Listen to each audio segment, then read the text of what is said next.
Now, the next to the last paragraph on page 85. Much has already been said about receiving strength, inspiration, and direction, not suggestion, from Him who has all knowledge and power. If we've carefully followed directions, not suggestions, we've begun to sense the flow of His Spirit into us. To some extent, we become God-conscious. We've begun to develop this vital sixth sense, but we must go further, and that means more action. In other words, what's happened to us in these steps of 3 through 10, we've removed enough self-will that we're now becoming God-conscious. And by now we're beginning to receive some directions from God. Now, if the book says that God has all power and all direction, and I believe He does, the book says so, and it says God dwells within each of us, and I believe He does, the book says so, then it really stands to reason that you and I have within ourselves all the knowledge and all the power that we could ever need to handle any situation which comes up in the future. It's called a sixth sense of direction. I've got 5 senses. Everything I know on a conscious level, I learn from those. I can see, and I can hear, and I can smell, and I can taste, and I can touch. But what little bit I've learned through my 5 senses of direction is just a small amount of knowledge. But if God has all knowledge and all power, if I can tap into Him, then I can handle any situation in the future with God's help, whatever it might be. It's long been known we do that. You develop the sixth sense of direction through prayer and meditation. Most of us, we get here, I didn't know anything about meditation.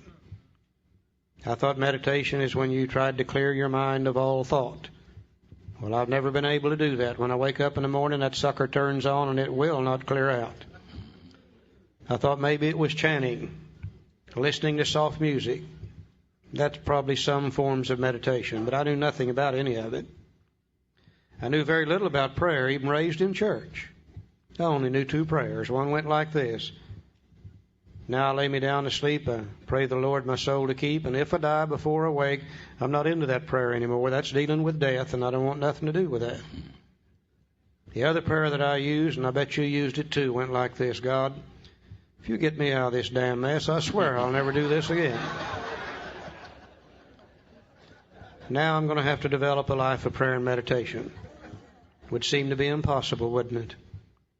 Bill Wilson is faced with the job of teaching people who are spiritually bankrupt how to pray and meditate, and Bill Wilson don't know how to do it either. Thank God he didn't. Because if he had really been knowledgeable, he would have written in such a manner that I could never have understood it. But he didn't know enough about it to be able to do that. What he did do is what he's done all the way through the book.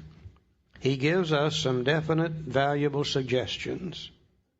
And he said if we will use those in our lives today, we will develop our own life of prayer and meditation.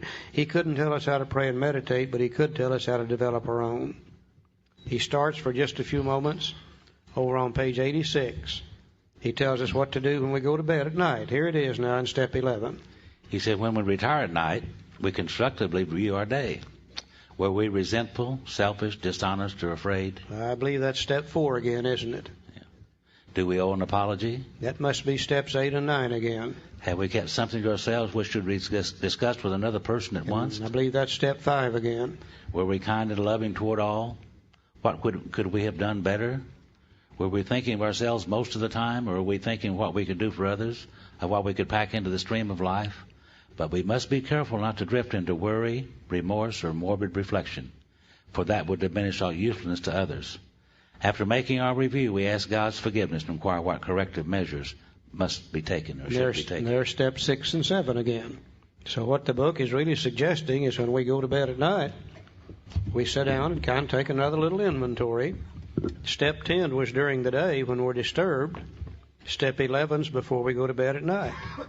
We made up a little sheet here you could use. You can use anything you want to. The main thing is do we inventory or not? On one side of the sheet, we took the basic character defects: selfish, self-seeking, dishonest, frightened, inconsideration. We took all the other defects in the 12 and 12, which are the offshoots of those first four, put them on the left-hand side of the sheet and call them the personality characteristics of a self-willed person. We tried to find the opposite and put them on the right-hand side of the sheet. Call that the personality characteristics of a God-willed person. Now all we're trying to do is get from the left-hand side of the sheet to the right-hand side. And I can sit down at night with this little sheet and run down through it, making a few check marks. That shows me where I've been that day, shows me what I need to continue to work on. Never do I find myself on either side of the sheet. The check marks change locations from time to time, but I'm beginning to notice that I'm marking more of them on the right than I am on the left. And slowly, over a period of time, we continue to become a different human being. Now, I've learned one thing about my sobriety.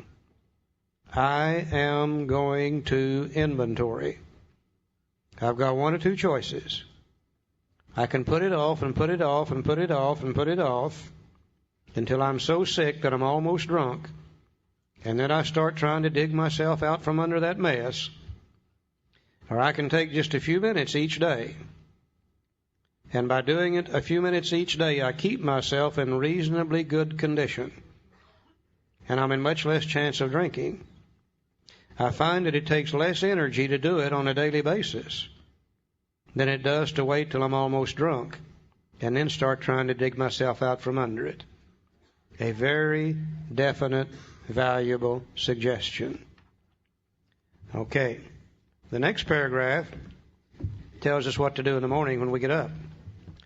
On awakening, let's think about the 24 hours ahead.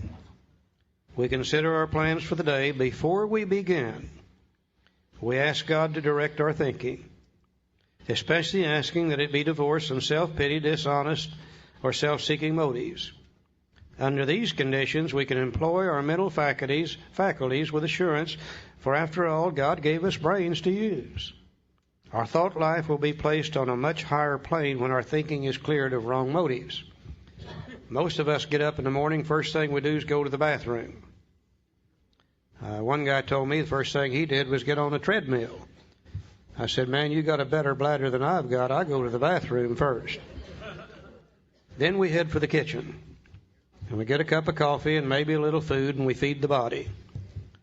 We get the body taken care of, we go back to the bathroom again. And you ladies fix your hair, and we men fix our beards or faces or whatever.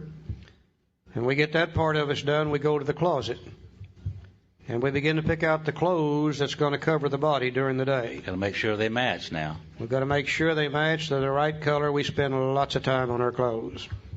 After we get the body all taken care of, we feed the cat or the dog. We start out the door. We lock the door behind us. We don't want anybody to steal our junk. We go out to the car and we check the air and the tires, and we check the fuel in the fuel tank. We turn the switch on, start the motor, and we take off down the road. But what did we do about our minds that morning? We took care of all the material things, including our body. What did we do about our minds? Our minds are going to run the whole show all day. Did we check the air there? Did we check the fuel level there? Did we feed the mind a little bit? If we would take 5 to 10 minutes in the morning to ask God to direct our thinking throughout the day, ask God to give us the right thought and action before we even start thinking about the day, then chances are our thoughts about the day are going to be in better shape. If we spend 5 minutes in the morning there, coupled with 5 minutes in the evening when we go to bed, there's no telling what we could do with our minds. If we spend as much time on our minds as we do on our bodies, my God, we could become anything, couldn't we?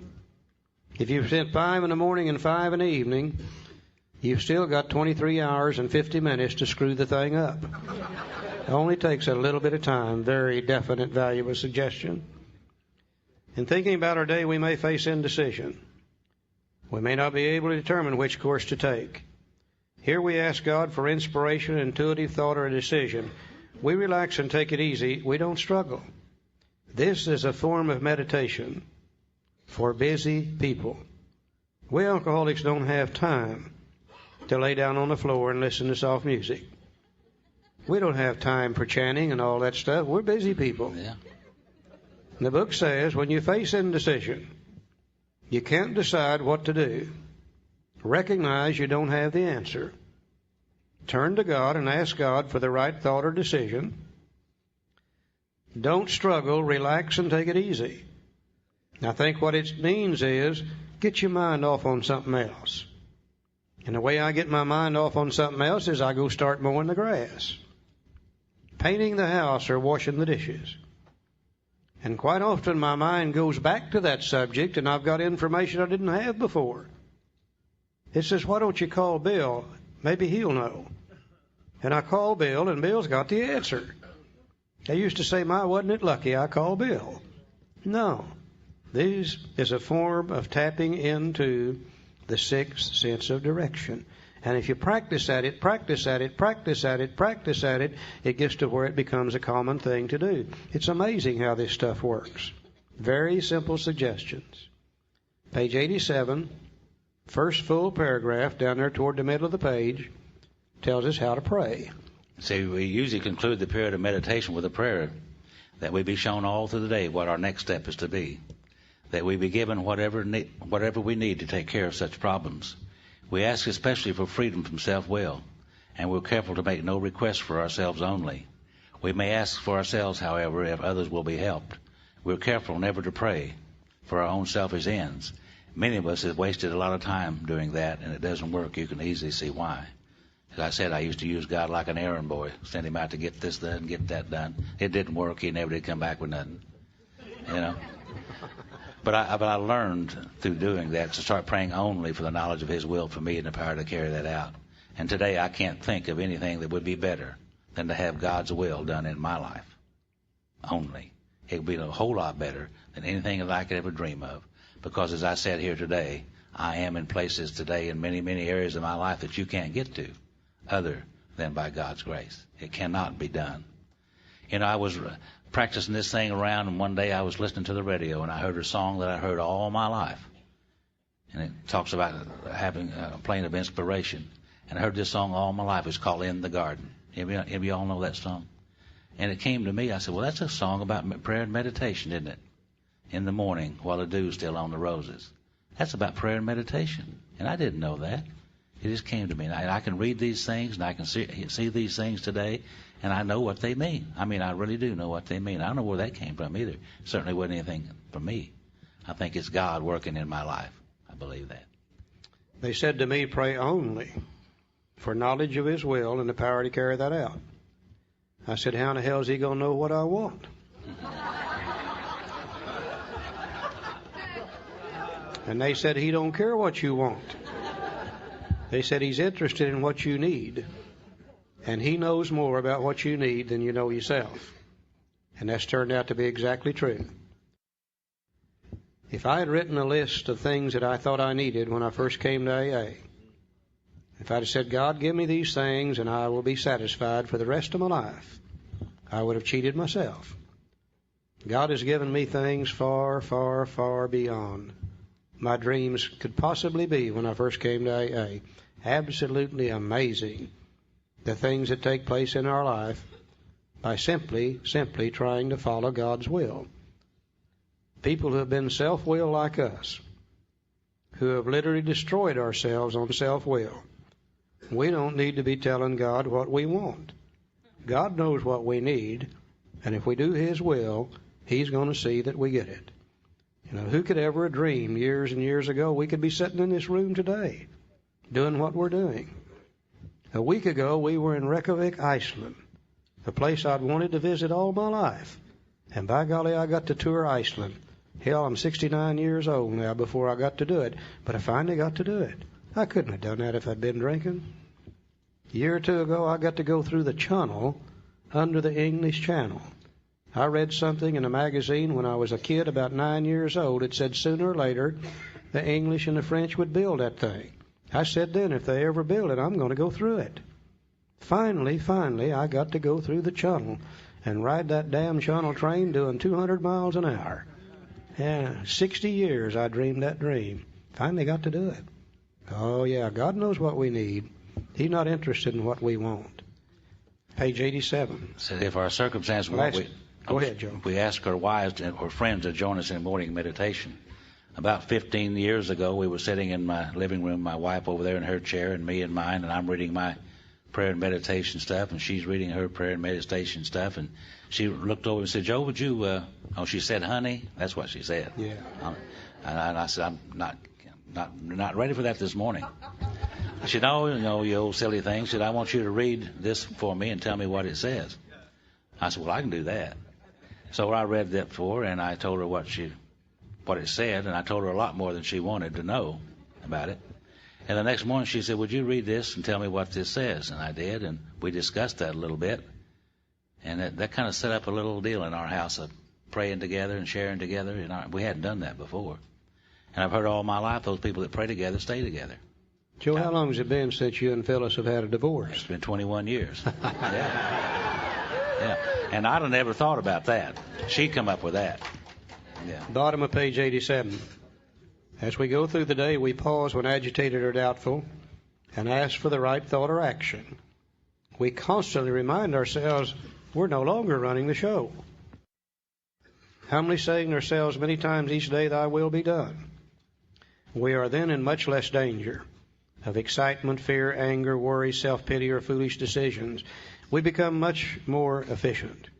We do not tire so easily. For we're not burning up energy foolishly did, and we were trying to arrange life to suit ourselves. It works. It really does. That's a full paragraph right there. We alcoholics are undisciplined, so we let God discipline us in the simple way we've just outlined. If you'll follow these definite and valuable suggestions on page 86, 87, you will develop your own life of prayer and meditation. You'll make your conscious contact. You'll be able to tap into that sixth sense of direction. And it's amazing the things that we can learn by doing that.